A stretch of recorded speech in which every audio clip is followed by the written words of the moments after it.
Carousel, carousel, carousel. This the carousel. On or you're off. Either you're on or you're off. Either you're on or you're off. Knock 'em out. What's up, NFL Carousel? This is Blake Anthony, giving you my breakdown to Week 1, Tampa Bay versus the Saints.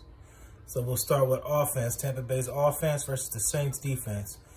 Tampa Bay's offense will have to take advantage of the Saints middle linebackers that are very slow, and Demario Davis, who is a very, very good run stuffer, but he's not very comfortable or confident in pass coverage. He tends to lean, and he tends to cheat when he's asked to cover in man coverage, and he puts his hands on people. So Tom Brady and these backs and tight ends can take advantage of his very aggressive hands and his lack of confidence in pass coverage and pick up some penalties and pick up some big yards and making them chase these athletic players downfield into coverage.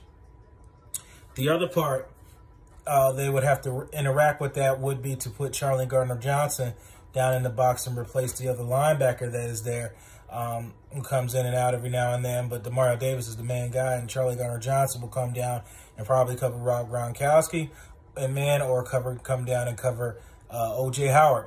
And so with that, takes an extra linebacker off the field.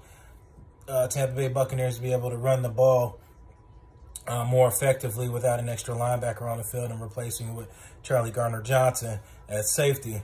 So other teams have had success running up the A gaps and the B gaps.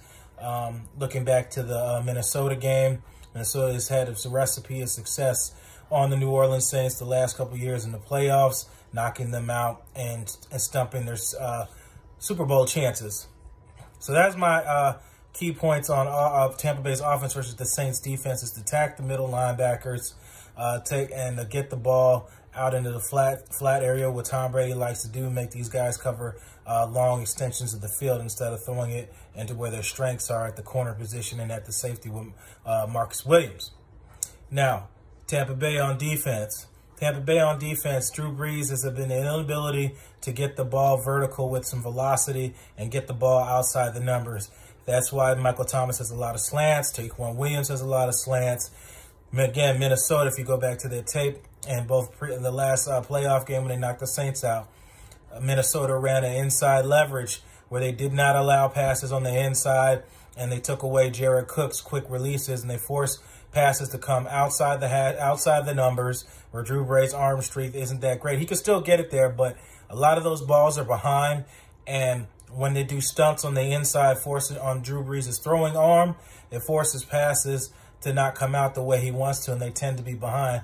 If the Tampa Bay Buccaneers athletic players and the linebackers, Devin White and Levante David, can get their hands on some of these passes, there could be a few turnovers and there could be a few knockdown passes. So I'm looking forward to seeing how that works.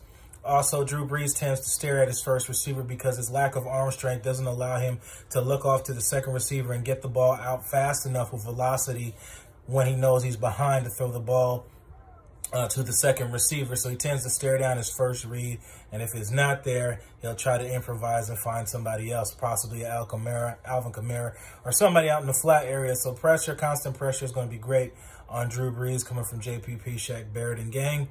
That's going to be really important because Drew Brees' age is really shown in these last couple of playoff games in the end of the year after he hurt his thumb. So look forward to that. So what the Tampa Bay on defense will keep no inside passes, force all passes to the outside, just like Minnesota did in their last playoff game, and rush Drew Brees on his throwing side and force him to throw air throws and inaccurate throws, because Drew Brees is really struggling with getting the balls in front of receivers, especially when pressure is coming to his throwing arm side. So most of the receivers stop looking after 40 yards because Drew Brees can't get that ball out as he once could before. He can get there if he has time and to set his feet and really haul the ball, but with pressure coming at him, he can't just throw from his hips anymore and get that ball accurate deep in front of the receiver without somebody getting their hands on it. That's my take on Week 1. This is Blake Anthony signing out. Alex, let me see what you got. Carousel, carousel, carousel. This the carousel. On or you're off. Either you're on or you're off. Either you're on or you're off. Knock 'em out.